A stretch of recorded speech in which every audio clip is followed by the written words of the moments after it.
ಬೃಹಸ್ಪತಿ ಯದಯದ್ರಯ್ಯೋ ಅರ್ಹ ದ್ಯುಮದ್ವಿಭಾತಿ ಕ್ರತುಮಜ್ಜನೇಶೋ ಯದ್ದೀರ ಯಚ್ಛವಸರ್ತ ಪ್ರಜಾ ತದಸ್ಮಾಸು ದ್ರವಿಣಂಧೀ ಚಿತ್ರಂ ಓಂ ದೇವಾಚಾರ್ಯಾಯ ವಿದ್ಮಹೇ ಸುರಗುರವೇ ಚ ಧೀಮಹಿ ತನ್ನೋ ಬೃಹಸ್ಪತಿ ಪ್ರಚೋದಯಾತ್. ಬೃಹಸ್ಪತಯೇ ನಮಃ, ಸುರಗುರವೇ ನಮಃ, ದೇವಾಚಾರ್ಯಾಯ ನಮೋ ನಮಃ. ನಮಸ್ಕರೋಮಿ.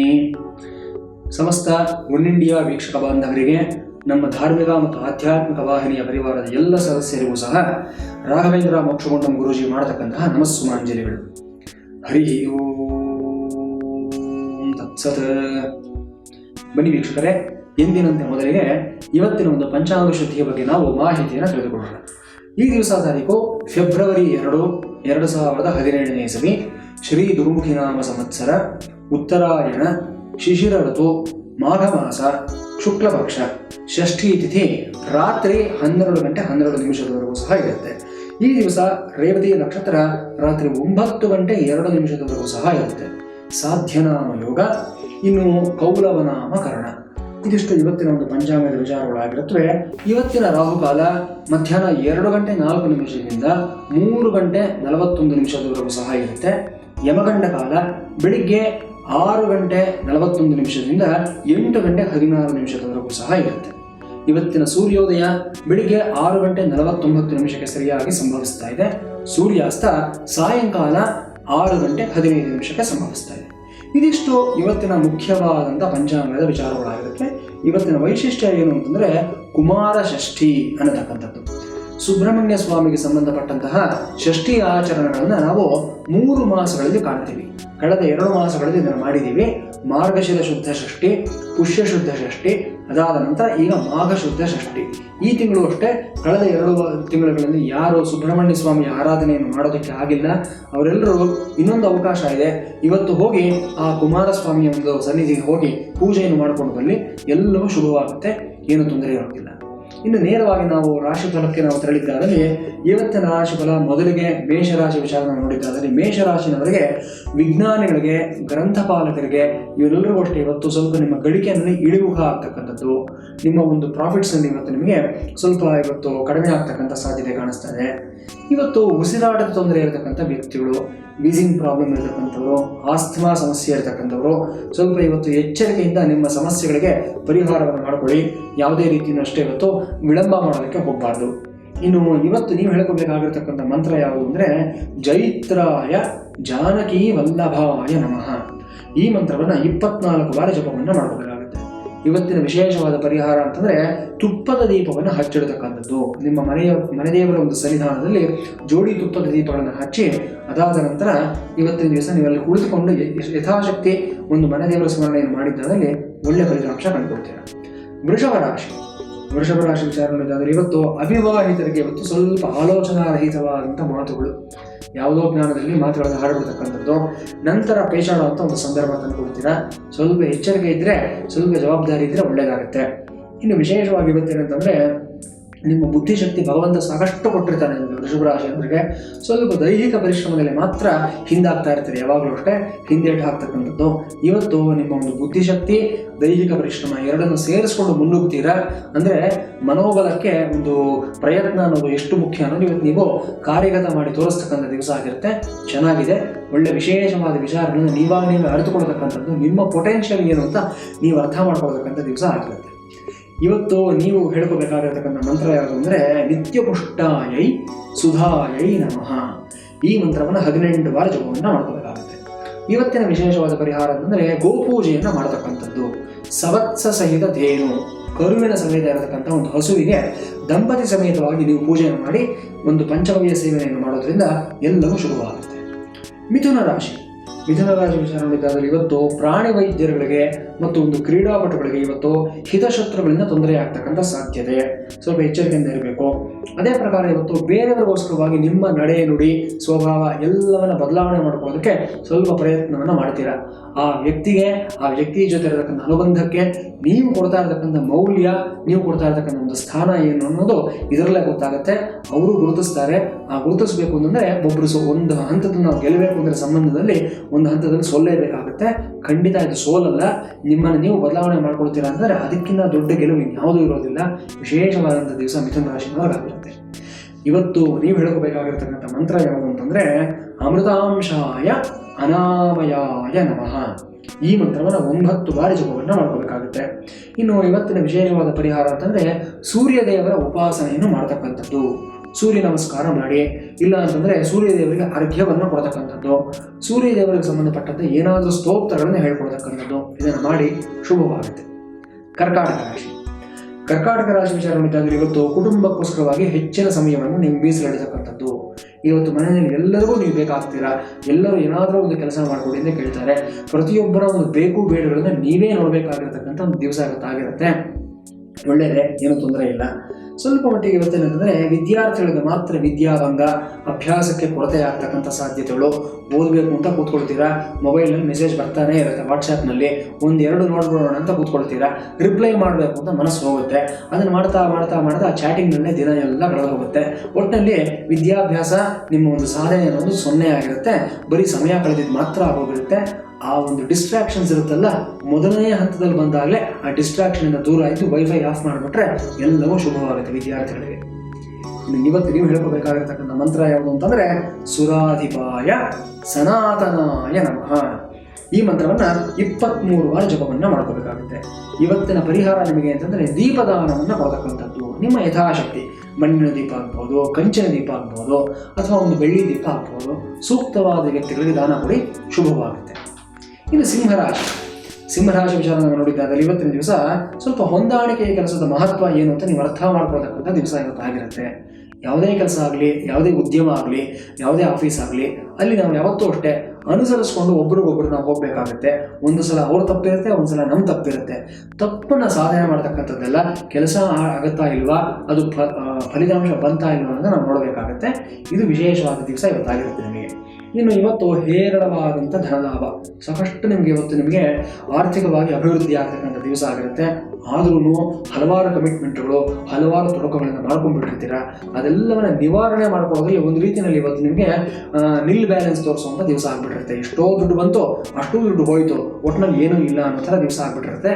ಇನ್ನು ವಿಶೇಷವಾಗಿ ಇವತ್ತು ನೀವು ಹೇಳ್ಕೋಬೇಕಾಗಿರ್ತಕ್ಕಂಥ ಮಂತ್ರ ಯಾವುದು ಅಂದರೆ ಶಿಖಿವಾಹನಾಯ ಗುಹಾಯ ನಮಃ. ಈ ಮಂತ್ರವನ್ನು 23 ಬಾರಿ ಜಪವನ್ನು ಮಾಡ್ಕೋಬೇಕಾಗುತ್ತೆ. ಇನ್ನು ಇವತ್ತಿನ ವಿಶೇಷವಾದ ಪರಿಹಾರ ಅಂದರೆ ನಿಮ್ಮ ಮನೆಯಲ್ಲಿರತಕ್ಕಂಥ ಸ್ತ್ರೀ ಮೂರ್ತಿಗಳು, ನಿಮ್ಮ ತಾಯಿ, ಅಜ್ಜಿ, ಅತ್ತಿಗೆ, ನಾದಿನಿ, ಚಿಕ್ಕಮ್ಮ ಎಲ್ಲರಿಗೂ ಅಷ್ಟೇ ಇವತ್ತು ನಿಮ್ಮ ಕೈಯಾರೆ ಏನಾದರೂ ಒಂದು ಸಿಹಿ ಪದಾರ್ಥವನ್ನು ಕೊಡಿ. ಯಾರ ಮನಸ್ಸನ್ನು ನೋಯಿಸೋದಕ್ಕೆ ಹೋಗಬೇಡಿ. ಇವತ್ತು ಕನ್ಯಾ ರಾಶಿ ವಿಚಾರ ನೋಡಿದಾಗ ಇವತ್ತು ಮಾತೃವರ್ಗದಿಂದ ಕಿರಿಕಿರಿ, ನಿಮ್ಮ ತಾಯಿ ಕಡೆಯ ಒಂದು ಸಂಬಂಧಿಕರು, ತಾಯಿ ಕಡೆಯ ಒಂದು ವ್ಯಕ್ತಿಗಳು, ಇವರೆಲ್ಲರಿಂದ ಇವತ್ತು ನಿಮಗೆ ತೊಂದರೆಗಳಾಗ್ತಕ್ಕಂಥ ಸಾಧ್ಯತೆ ಕಾಣಿಸ್ತಾ ಇದೆ. ಕೆಲಸ ಕಾರ್ಯಗಳು ಚೆನ್ನಾಗಿರುತ್ತೆ, ಎಲ್ಲ ಪ್ರಗತಿಯಾಗುತ್ತೆ, ಏನು ತೊಂದರೆ ಇಲ್ಲ. ಆದರೆ ಇವತ್ತು ಆತ್ಮೀಯರ ಜೊತೆಯಲ್ಲಿ ಇವತ್ತು ಮಧ್ಯಾಹ್ನ 3 ಗಂಟೆಯ ನಂತರ ಜಗಳಗಳಾಗ್ತಕ್ಕಂಥ ಸಾಧ್ಯತೆ ಕಾಣಿಸ್ತಾ ಇದೆ. 3ರಿಂದ 5 ಸ್ವಲ್ಪ ಹುಷಾರಾಗಿದ್ದು ಬಿಡಿ. ವ್ಯಕ್ತಿ ನಿಮಗೆ ತುಂಬ ಹತ್ತಿರದವರು ಅಂತಂದರೆ ಮಾತಿಗೆ ಮತ್ತು ನಿಮ್ಮ ಒಂದು ಈಗೋಗೆ ಪ್ರಾಮುಖ್ಯತೆಯನ್ನು ಕೊಡಬೇಡಿ. ಆ ಸಮಯ ದಾಟಿಬಿಡ್ತು ಅಂತಂದರೆ ಎಲ್ಲವೂ ತಿಳಿಯಾಗುತ್ತೆ, ಎಲ್ಲವೂ ಸಮಾಧಾನವಾಗುತ್ತೆ. ಇವತ್ತು ನೀವು ಹೇಳ್ಕೋಬೇಕಾಗಿರ್ತಕ್ಕಂಥ ಮಂತ್ರ ಅಂದರೆ ಮಹಾರಾತ್ರಿಯೈ ಮಹಾವಿದ್ಯಾಯೈ ನಮಃ. ಈ ಮಂತ್ರವನ್ನು 26 ಬಾರಿ ಜಪವನ್ನು ಮಾಡ್ಕೋಬೇಕಾಗುತ್ತೆ. ಇವತ್ತಿನ ವಿಶೇಷವಾದ ಪರಿಹಾರ ಅಂತಂದರೆ ಆಂಜನೇಯ ದೇವರಿಗೆ ಇವತ್ತಿನ ಜೇನುತುಪ್ಪವನ್ನು ನೈವೇದ್ಯವನ್ನು ಮಾಡಿಸಿ 4 ಜನರಿಗೆ ಹಂಚಿದ್ದಾದಲ್ಲಿ ಒಳ್ಳೆಯ ಫಲಿತಾಂಶ ಕಂಡುಕೊಳ್ತೀರ. ತುಲಾರಾಶಿ ವಿಚಾರ ನೋಡಿದಾದರೆ ಇವತ್ತು ವಕೀಲರಿಗೆ, ಮನಃಶಾಸ್ತ್ರಜ್ಞರಿಗೆ ಇವತ್ತು ಮತ್ತು ಒಂದು ಕಾಮರ್ಸ್ ಡಿಪಾರ್ಟ್ಮೆಂಟ್ ಕೆಲಸ ಮಾಡತಕ್ಕಂಥವರಿಗೆ ಆದಾಯ ವ್ಯಯಗಳೆಲ್ಲವೂ ಇವತ್ತು ಸಮಸಮವಾಗಿರ್ತಕ್ಕಂಥ ದಿವಸ ಆಗಿರುತ್ತೆ. ಆದರೆ ಒಂದು ಲೆಕ್ಕಾಚಾರ ಮಾಡಿ ಮಾಡತಕ್ಕಂಥ ಹೂಡಿಕೆಗಳು ಏನಿರುತ್ತೆ, ಇನ್ವೆಸ್ಟ್ಮೆಂಟ್ಸ್ ಏನಿರುತ್ತೆ, ಇದೆಲ್ಲವೂ ಒಳ್ಳೆಯ ಫಲಿತಾಂಶವನ್ನು ಕೊಡುತ್ತೆ, ಚೆನ್ನಾಗಿದೆ. ಇವತ್ತು ಕೌಟುಂಬಿಕ ಸಮಸ್ಯೆಗಳೆಲ್ಲದಕ್ಕೂ ಅಷ್ಟೇ ನಿಮ್ಮ ಹಿತೈಷಿಗಳು ನಿಮಗೆ ಮಾರ್ಗದರ್ಶನ ಕೊಡ್ತಾರೆ.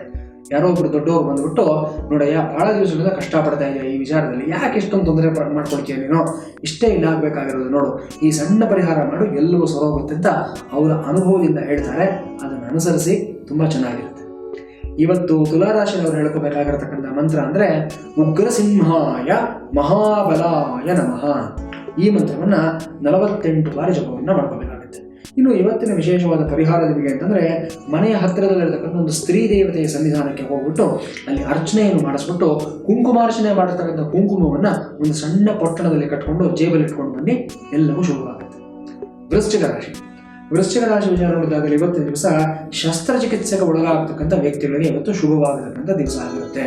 ಧೈರ್ಯವಾಗಿ ಹೋಗಿ 4-6 ದಿವಸಗಳನ್ನು ಯೋಚನೆ ಮಾಡ್ತಾ ಇದ್ದೀರಾ, ಮಾಡಿಸ್ಕೊಂಡ್ರೆ ಏನಾಗ್ಬಿಡುತ್ತೋ ನನ್ನ ಜೀವನದ ನನ್ನ ಆಸ್ಪತ್ರೆ ಮೆಟ್ಟಿಲು ನಾನು ಹೋಗಿಲ್ಲ ನೋಡಿಲ್ಲ ನಾನು, ಅಂಥದ್ರಲ್ಲಿ ಇವತ್ತು ಇವರು ಆಪರೇಷನ್ ಥಿಯೇಟರ್ ಅಂತಾರೆ, ICU ಅಂತಾರೆ, ಏನಪ್ಪ ಅಂತ ಗಾಬರಿ ಮಾಡ್ಕೊಂಡಿರ್ತೀರಾ. ಏನೂ ಆಗೋದಿಲ್ಲ, ಹೀಗೆ ಹೋಗಿ ಹಾಗೆ ಬಂದುಬಿಡ್ತೀರಾ. ನಡೆದಿದ್ದೇ ಗೊತ್ತಾಗೋದಿಲ್ಲ, ಎಲ್ಲವೂ ಚೆನ್ನಾಗಿರುತ್ತೆ. ಧೈರ್ಯವಾಗಿ ಹೋಗ್ಬನ್ನಿ. ಇನ್ನು ವಿಶೇಷವಾಗಿ ಇವತ್ತೇನಂತಂದರೆ ಒಂದಷ್ಟು ಜನ ಪ್ರಾಮಾಣಿಕತೆ ಮುಖವಾಡವನ್ನು ಧರಿಸಿಕೊಂಡು ನಿಮಗೆ ಮೋಸ ಮಾಡತಕ್ಕಂಥ ಸಾಧ್ಯತೆಗಳಿರುತ್ತೆ. ಎಚ್ಚರಿಕೆಯಿಂದ ಇರಬೇಕಿಂತ ವ್ಯಕ್ತಿಗಳ ಬಗ್ಗೆ ನಮ್ಮ 6th ಸೆನ್ಸ್ ಅನ್ನೋದನ್ನು ಜಾಗೃತಗೊಳಿಸುತ್ತೆ. ಇಂಥ ಸಮಯದಲ್ಲಿ ಎಲ್ಲೋ ವ್ಯತ್ಯಾಸ ಇದೆ, ಈ ವ್ಯಕ್ತಿ ಜೊತೆಯಲ್ಲಿ ಏನೋ ಸ್ವಲ್ಪ ತೊಂದರೆ ಆಗ್ತಾ ಇದೆ ಅಂತ ಅದನ್ನು ಗ್ರಹಿಸಬೇಕು. ಆ ವೈಬ್ರೇಷನ್ಸ್ನ ನಾವು ಯಾವಾಗ ಗ್ರಹಿಸ್ಕೊಳ್ತೀವೋ ಆವಾಗ ಮೋಸದ ತುತ್ತಾಗೋದು ತಪ್ಪುತ್ತೆ. ಇವತ್ತು ನೀವು ಹೇಳ್ಕೋಬೇಕಾಗಿರ್ತಕ್ಕಂಥ ಮಂತ್ರ ಯಾವುದು ಅಂದರೆ ಪ್ರಭಾಕರಾಯ ಸವಿತ್ರೇ ನಮಃ. ಈ ಮಂತ್ರವನ್ನು 12 ಬಾರಿ ಜಪವನ್ನು ಮಾಡ್ಕೋಬೇಕಾಗುತ್ತೆ. ಇವತ್ತಿನ ಪರಿಹಾರ, ಬಡ ವಿದ್ಯಾರ್ಥಿಗಳಿಗೆ ನೀವು ಪಠ್ಯಪುಸ್ತಕ, ಲೇಖನ ಸಾಮಗ್ರಿಗಳು ಎಲ್ಲವನ್ನ ದಾನವಾಗಿ ಉಡುಗೊರೆಯಾಗಿ ಕೊಡ್ತಕ್ಕಂಥದ್ದು ಶುಭವನ್ನು ಕೊಡುತ್ತೆ. ಧನುರಾಶಿ ವಿಚಾರ ನೋಡಿದಾಗ ಇವತ್ತಿನ ದಿವಸ ಹೊಸ ಆಲೋಚನೆಗಳು, ಹೊಸ ಒಂದು ಥಾಟ್ಸು, ತುಂಬ ಕ್ರಿಯೇಟಿವ್ ಆಗಿರತಕ್ಕಂಥ ಕೆಲಸಗಳು ಎಲ್ಲವೂ ನಿಮ್ಮಲ್ಲಿ ತುಂಬಿರುತ್ತೆ. ತುಂಬ ಉತ್ಸಾಹ, ತುಂಬ ಹುಮ್ಮಸ್ಸು, ಏನೇ ಕೆಲಸ ಮಾಡಬೇಕಾದ್ರೂ ಅಷ್ಟೇ ಇವತ್ತಿನ ದಿವಸ ಅತಿಯಾದ ಆತ್ಮವಿಶ್ವಾಸ ಇರುತ್ತೆ. ಚೆನ್ನಾಗಿದೆ, ಮುಂದಕ್ಕೆ ನುಗ್ಗಿ ಏನೂ ತೊಂದರೆ ಆಗೋದಿಲ್ಲ. ಸ್ವಲ್ಪ ಇವತ್ತು ನೀರಸವಾದ ದಾಂಪತ್ಯದಲ್ಲಿರತಕ್ಕಂಥ ವ್ಯಕ್ತಿಗಳು ಒಂದಷ್ಟು ಜನ ಇರ್ತಾರೆ. ಅವರೆಲ್ಲರಿಗೂ ಅಷ್ಟೇ ದಾಂಪತ್ಯದಲ್ಲಿ ಇವತ್ತು ಮತ್ತೆ ಹೊಸ ಚೈತನ್ಯ, ಹೊಸ ಪ್ರೇಮಾನುಕೂಲವಾಗತಕ್ಕಂಥ ಒಂದು ಸಾಧ್ಯತೆ ಇರುತ್ತೆ. ಯಾವತ್ತೂ ಅಷ್ಟೇ ಯಾವುದೇ ಸಂಬಂಧ ಆಗಲಿ ಒಂದಷ್ಟು ದಿವಸಗಳಾದ್ಮೇಲೆ ನಮಗೆ ಅವರು ಹಳತು ಅನಿಸುತ್ತೆ. ಒಂದಷ್ಟು ದಿವಸ ಆದ್ಮೇಲೆ ನಮಗೆ ಅಯ್ಯೋ ಎಷ್ಟೇನಾ, ಏನು ಸ್ವಾರಸ್ಯ ಇಲ್ಲ ಅನ್ನೋ ಭಾವನೆಗಳು ಬರುತ್ತೆ. ಇದನ್ನು ಇಂಗ್ಲೀಷ್ನಲ್ಲಿ 7 year itch ಅಂತ ಹೇಳ್ತಾರೆ. ಮದುವೆ ಆದ 7 ವರ್ಷಕ್ಕೆ ಈ ಭಾವನೆಗಳು ಶುರುವಾಗುತ್ತೆ ಅಂತ. ಇವತ್ತಿನ ದೌರ್ಭಾಗ್ಯ, ಇವತ್ತಿನ ಜೀವನ ಶೈಲಿ 2 ವರ್ಷಕ್ಕೆ 1.5 ವರ್ಷಕ್ಕೆ ಇದನ್ನು ಆಗೋಗ್ತಾ ಇದೆ. ಇದೆಲ್ಲವನ್ನು ಮೀರಿ 40, 50, 60 ವರ್ಷಗಳ ಕಾಲ ದಾಂಪತ್ಯವನ್ನು ನಡೆಸಬೇಕು ಅಂತಂದರೆ ಪ್ರತಿದಿನವೂ ಹೊಸದನ್ನು ನಾವು ಕಂಡುಕೊಳ್ತಾ ಇರಬೇಕಾಗುತ್ತೆ. ನಮ್ಮ ಸಂಗಾತಿಯನ್ನೇ ಪ್ರತಿದಿನವೂ ಹೊಸದಾಗಿ ನಾವು ನೋಡ್ತಾ ಇರಬೇಕಾಗುತ್ತೆ. ಅವರನ್ನು ಅಷ್ಟೇ ಹೊಸದಾಗಿ ನಾವು ಇಡಬೇಕಾಗುತ್ತೆ. ಇದು ಬಹಳ ಮುಖ್ಯವಾಗಿರತಕ್ಕಂಥ ವಿಚಾರ. ಅಂತಹ ಒಂದು ವೈಶಿಷ್ಟ್ಯವನ್ನು ಇವತ್ತು ಧನುರಾಶಿಯವರು ಪಡ್ಕೊಳ್ತಕ್ಕಂಥ ದಿವಸ ಆಗಿರುತ್ತೆ. ನೀರಸವಾದ ದಾಂಪತ್ಯದಲ್ಲಿ ಹೊಸ ಚೈತನ್ಯ, ಹೊಸ ಚಿರುವೆ ಎಲ್ಲವೂ ಬರುತ್ತೆ. ಇವತ್ತು ನೀವು ಹೇಳ್ಕೋಬೇಕಾಗಿರ್ತಕ್ಕಂಥ ಮಂತ್ರ ಯಾವುದು ಅಂತಂದರೆ ಗಾನಪ್ರಿಯಾಯೈ ಹ್ರೀಂಕಾರ್ಯೈ ನಮಃ. ಈ ಮಂತ್ರವನ್ನು 17 ಬಾರಿ ಜಪವನ್ನು ಮಾಡ್ಕೋಬೇಕಾಗುತ್ತೆ. ಇವತ್ತಿನ ಪರಿಹಾರ, ಕನ್ಯಾ ಮುತ್ತೈದೆಯರು ಅಂದರೆ ಒಂದು 10 ವರ್ಷ 12 ವರ್ಷದ ವಯಸ್ಸಿನ ಒಳಗಿರತಕ್ಕಂಥ ಋತುಮತಿ ಆಗದೇ ಇರತಕ್ಕಂಥ ಕನ್ಯೆಯರು, ಇವರಿಗೆ ಆಟಿಕೆಯ ವಸ್ತುಗಳು, ಒಂದು ಆಟ ಸಾಮಾನ್ಯ ಪದಾರ್ಥಗಳನ್ನು ಉಡುಗೊರೆಯಾಗಿ ಕೊಡತಕ್ಕಂಥದ್ದು. ಇದನ್ನು ಮಾಡಿ ಶುಭವಾಗುತ್ತೆ. ಮಕರ ರಾಶಿ ವಿಚಾರ ನೋಡಿದ್ದಾಗಲಿ ಇವತ್ತಿನ ದಿವಸ ಒಂದು ಲಘು ಕಾಲಾವಧಿಗೋಸ್ಕರವಾಗಿ ನೀವು ವಿದೇಶ ಪ್ರವಾಸಕ್ಕೆ ಹೋಗಿ ಬರ್ತಕ್ಕಂಥ ಒಂದು ಅವಕಾಶ. ತುಂಬ ದಿವಸಗಳಿಂದ ಮನಸ್ಸಿನಲ್ಲಿರುತ್ತೆ. ಒಂದು ಸ್ಮಾಲ್ ಪೀರಿಯಡ್ಗೆ ಹೋಗ್ಬಿಟ್ಟು ಬರ್ತೀರಾ, ಹೀಗೆ ಹೋಗಿ ಹಾಗೆ ಬಂದುಬಿಡ್ತೀರಾ. ನಿಮ್ಮ ಮನಸ್ಸು, ನಿಮ್ಮ ಬುದ್ಧಿ ಎಲ್ಲವೂ ಇನ್ನಷ್ಟು ಸ್ವಲ್ಪ ಉತ್ಸಾಹಭರಿತವಾಗತಕ್ಕಂಥ ಒಂದು ವಾತಾವರಣ ಆಗಿರುತ್ತೆ. ಚೆನ್ನಾಗಿದೆ, ಏನು ತೊಂದರೆ ಇಲ್ಲ. ಆದರೆ ಇವತ್ತು ಸ್ವಲ್ಪ ಮಟ್ಟಿಗೆ ಸಂಶಯದ ಹುಡುಗಿ ನೀವು ಆಸ್ಪದವನ್ನು ಕೊಡ್ತೀರಾ. ಮನಸ್ಸಿನಲ್ಲೇ ಸಂಶಯವನ್ನು ಇಟ್ಕೊಂಡು ನಿಮಗೆ ಗೊತ್ತಿಲ್ಲದೆ ಇರತಕ್ಕಂಥ ಅರ್ಧಂಬರದ ಸತ್ಯಗಳನ್ನು ನೀವು ಮನಸ್ಸಿನಲ್ಲೇ ಬೆಳೆಸ್ತಾ ನೀವು ನಿಮ್ಮ ಮನಸ್ಸಿನ ಒಂದು ಶಾಂತಿಯನ್ನು ಹಾಳು ಮಾಡ್ಕೋತಕ್ಕಂಥ ಸಾಧ್ಯತೆ ಇರುತ್ತೆ. ಪ್ರತ್ಯಕ್ಷ ಕಂಡು ಪ್ರಮಾಣಿಸಿ ನೋಡುವಂಥ ದೊಡ್ಡವರು ಹೇಳಿದ್ದಾರೆ. ಹಾಗಿರುವಾಗ ಅರ್ಧಂಬರ್ಧ ಕೇಳಿರತಕ್ಕಂಥ ವಿಷಯಗಳು, ಯಾರೋ ಹೇಳಿರತಕ್ಕಂಥ ಮಾತುಗಳು, ಇದನ್ನು ಆಧಾರವಾಗಿ ಇಟ್ಕೊಂಡು ನಿಮ್ಮ ಮನಃಶಾಂತಿಯನ್ನು ಯಾಕೆ ಹಾಳು ಮಾಡ್ಕೊಳ್ತೀರಾ? ನೆಮ್ಮದಿಯಾಗಿರಿ. ಇವತ್ತು ನೀವು ಹೇಳ್ಕೋಬೇಕಾಗಿರ್ತಕ್ಕಂಥ ಮಂತ್ರ ಯಾವುದು ಅಂದರೆ ಲಂಬೋದರಾಯ ಶೂರ್ಪಕರ್ಣಾಯ ನಮಃ. ಈ ಮಂತ್ರವನ್ನು 14 ಬಾರಿ ಜಪವನ್ನು ಮಾಡ್ಕೋಬೇಕಾಗುತ್ತೆ. ಇವತ್ತಿನ ಪರಿಹಾರ, ಒಂದು ಬೆಳ್ಳಿಯಿಂದ ಮಾಡಿರತಕ್ಕಂಥ ಹಸುವಿನ ವಿಗ್ರಹವನ್ನು ಸೂಕ್ತವಾದ ವೇದ ಪಂಡಿತರಿಗೆ ದಾನವನ್ನು ಕೊಡತಕ್ಕಂಥದ್ದು. ಇದನ್ನು ಮಾಡಿ ಶುಭವಾಗುತ್ತೆ. ಕುಂಭರಾಶಿ ವಿಚಾರ ನೋಡಿದಾದಲ್ಲಿ ಇವತ್ತಿನ ದಿವಸ ಹೊಸದಾಗಿ ನೇಮಕಾತಿಯಾದಂಥ ಒಂದು ಸಹೋದ್ಯೋಗಿಗಳು, ಕಿರಿಯರು, ನಿಮ್ಮ ಸಬಾರ್ಡಿನೇಟ್ಸ್ ಅಂತ ಯಾರು ಇರ್ತಾರೆ, ಇವರೆಲ್ಲರೂ ಇವತ್ತು ನಿಮಗೆ ತುಂಬ ಅನುಕೂಲವನ್ನು ತಂದುಕೊಡ್ತಾರೆ, ತುಂಬ ಸಹಾಯವನ್ನು ಮಾಡ್ತಾರೆ. ನಮ್ಮ ಬಾಸು, ನಮ್ಮ ಟೀಮ್ ಲೀಡರು, ನಮ್ಮ ಗ್ರೂಪ್ ಲೀಡರು ಅಂತ ವಿಶೇಷವಾದ ಅಭಿಮಾನವನ್ನು ಇಟ್ಕೊಂಡು ನಿಮಗೆ ಸಾಕಷ್ಟು ಸಹಾಯವನ್ನು ಮಾಡ್ತಕ್ಕಂಥ ಒಂದು ದಿವಸ ಆಗಿರುತ್ತೆ. ತುಂಬ ಚೆನ್ನಾಗಿದೆ. ಆದರೆ ಕುಟುಂಬದವರಿಂದ ತಾತ್ಕಾಲಿಕವಾಗಿ ನೀವು ದೂರ ಹೋಗಬೇಕಾದಂಥ ಸಂದರ್ಭ ಎದುರಾಗುತ್ತೆ. ಇದು ತಾತ್ಕಾಲಿಕ ಅನ್ನೋದನ್ನು ಜ್ಞಾಪಕ ಇಟ್ಕೊಂಡು ಹೋಗಿ ಬನ್ನಿ, ಎಲ್ಲವೂ ಶುಭವಾಗುತ್ತೆ. ಇವತ್ತು ಕುಂಭರಾಶಿಯವರು ಹೇಳ್ಕೋಬೇಕಾಗಿರ್ತಕ್ಕಂಥ ಮಂತ್ರ ಯಾವುದು ಅಂದರೆ ಜಗತ್ಪ್ರಿಯಾಯ ಜಗತ್ಕರ್ತ್ರೇ ನಮಃ. ಈ ಮಂತ್ರವನ್ನು 27 ಬಾರಿ ಜಪವನ್ನು ಮಾಡ್ಕೋಬೇಕಾಗುತ್ತೆ. ಇವತ್ತಿನ ವಿಶೇಷವಾದ ಪರಿಹಾರ ಅಂತಂದರೆ ವಿಷ್ಣು ದೇವರ ಒಂದು ಸನ್ನಿಧಾನದಲ್ಲಿ ಬಾದಾಮಿ ಕಾಯಿಗಳನ್ನು ಅಥವಾ ಯಾವುದೇ ಒಂದು ಶುಷ್ಕ ಫಲಗಳನ್ನು ಅಂದರೆ ಡ್ರೈ ಫ್ರೂಟ್ಸ್ನ ದಾನವನ್ನು ಕೊಡೋದ್ರಿಂದ ನಿಮ್ಮ ಎಲ್ಲ ಇಷ್ಟಾರ್ಥಗಳು ಸಹ ಸಿದ್ಧಿಯಾಗುತ್ತೆ. ಕೊನೆಯದಾಗಿ ಮೀನರಾಶಿ ವಿಚಾರ ನಾವು ನೋಡಿದ್ದಾದರೆ ಇವತ್ತಿನ ದಿವಸ ಸ್ವಲ್ಪ ಬೇರೆಯವರ ವಿಚಾರಧಾರೆಯನ್ನು ಸಹನೆಯಿಂದ ಕೇಳತಕ್ಕಂಥ ಒಂದು ಮನೋಭಾವ, ಇದನ್ನು ಬೆಳೆಸ್ಕೊಳ್ತೀರಾ. ಯಾವಾಗಲೂ ಅಷ್ಟೇ ಮೀ ಫಸ್ಟ್ ಅಂತ ಇರ್ತೀರ ಮೀನರಾಶಿನವರು. ನಾನು ಹೇಳೋದನ್ನು ಕೇಳಿ, ನನ್ನ ಮಾತನ್ನು ಕೇಳಿ ಅಂತ ಇವತ್ತು ಅದನ್ನು ಸ್ವಲ್ಪ ಪಕ್ಕದಲ್ಲಿ ಇಟ್ಬಿಟ್ಟು ಬೇರೆಯವ್ರ ಮಾತನ್ನು ಕೇಳ್ತೀರಾ. ಅವಾಗ ಗೊತ್ತಾಗುತ್ತೆ ನಿಮಗೆ ಬೆಳವಣಿಗೆಗೆ ಎಷ್ಟು ಪೂರಕವಾಗುತ್ತೆ, ಅವ್ರ ವಿಚಾರಗಳು ಎಷ್ಟು ಪ್ರಬುದ್ಧವಾಗಿದೆ ಅನ್ನೋದು ಇವತ್ತು ಗೊತ್ತಾಗತಕ್ಕಂಥ ದಿವಸ ಆಗಿರುತ್ತೆ. ಅದೇ ಪ್ರಕಾರ ಇವತ್ತಿನ ದಿವಸ ಏನಂತಂದರೆ ಸ್ವಲ್ಪ ಗೃಹಿಣಿಯರಿಗೆ ಮಾತ್ರ ಇವತ್ತು ನಿಮ್ಮ ಒಂದು ನೆರೆಹೊರೆಯವರ ಜೊತೆಯಲ್ಲಿ ಕಿರಿಕಿರಿ ಆಗ್ತಕ್ಕಂಥದ್ದು, ಯಾವುದೋ ಸಣ್ಣ ಸಣ್ಣ ವಿಷಯಗಳಿಗೋಸ್ಕರವಾಗಿ ಗಲಾಟೆಗಳಾಗ್ತಕ್ಕಂಥ ಸಾಧ್ಯತೆ ಕಾಣಿಸ್ತಾ ಇದೆ. ಸ್ವಲ್ಪ ಈ ವಿಚಾರದಲ್ಲಿ ಗೃಹಿಣಿಯರು ಎಚ್ಚರಿಕೆಯಿಂದ ಇದ್ದರೆ ಒಳ್ಳೆಯದಾಗುತ್ತೆ. ಇವತ್ತು ನೀವು ಹೇಳ್ಕೋಬೇಕಾಗಿರ್ತಕ್ಕಂಥ ಮಂತ್ರ ಪರಮಾತ್ಮಿಕಾಯೈ ಪ್ರಕೃತ್ಯೈ ನಮಃ. ಈ ಮಂತ್ರವನ್ನು 24 ಬಾರಿ ಜಪವನ್ನು ಮಾಡ್ಕೋಬೇಕಾಗುತ್ತೆ. ಇವತ್ತಿನ ಪರಿಹಾರ ಅಂತಂದರೆ ಗುರುಪಾದುಕ ಪೂಜೆ ಅಂತ ಒಂದು ವಿಶೇಷವಾದ ಪೂಜೆ ಇರುತ್ತೆ. ನಿಮ್ಮ ನಂಬಿಕೆಯ ಗುರುಗಳ ಸನ್ನಿಧಾನದಲ್ಲಿ ಆ ಪಾದುಕೆಗಳಿಗೆ ತುಳಸಿಯಿಂದಾಗಲಿ ತುಂಬೆ ಹೂವಿಂದಾಗಲಿ ಅರ್ಚನೆಯನ್ನು ಮಾಡಿಸಿ ವಿಶೇಷವಾದ ಫಲಿತಾಂಶವನ್ನು ಪಡ್ಕೊಳ್ತೀರ. ಪ್ರಿಯ ವೀಕ್ಷಕ ಬಾಂಧವರೇ, ಇದಿಷ್ಟು ಇವತ್ತಿನ ದ್ವಾದಶ ರಾಶಿಯವರ ಫಲಾಫಲಗಳ ಪರಾಮರ್ಶೆ, ಒಳಿತು ಕೆಡುಗಳ ವಿಮರ್ಶೆ ಆಗಿರುತ್ತೆ.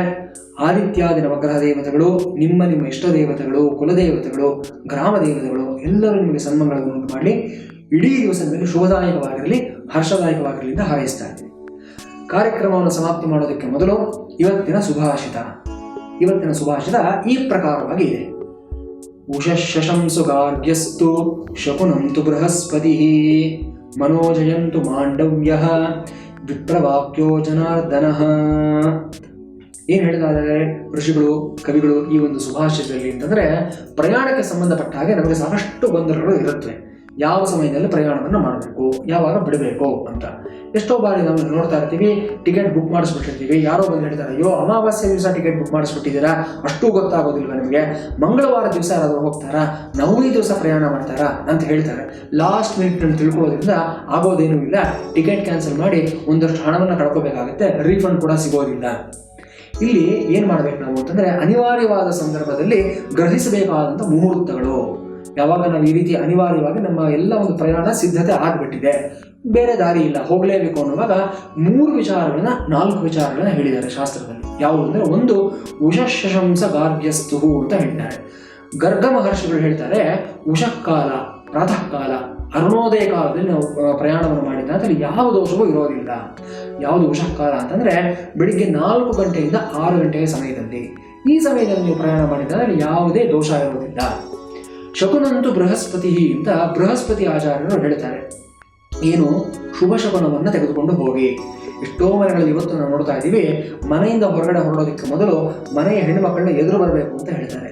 ಅವ್ರು ಬಂದರೆ ಎಲ್ಲವೂ ಶುಭ ಅಂತ. ಅದಕ್ಕಿಂತ ಏನು ಶುಭ ಶಕುನ ಇನ್ಯಾವುದಿರೋದಕ್ಕೆ ಸಾಧ್ಯ ಹೇಳಿ?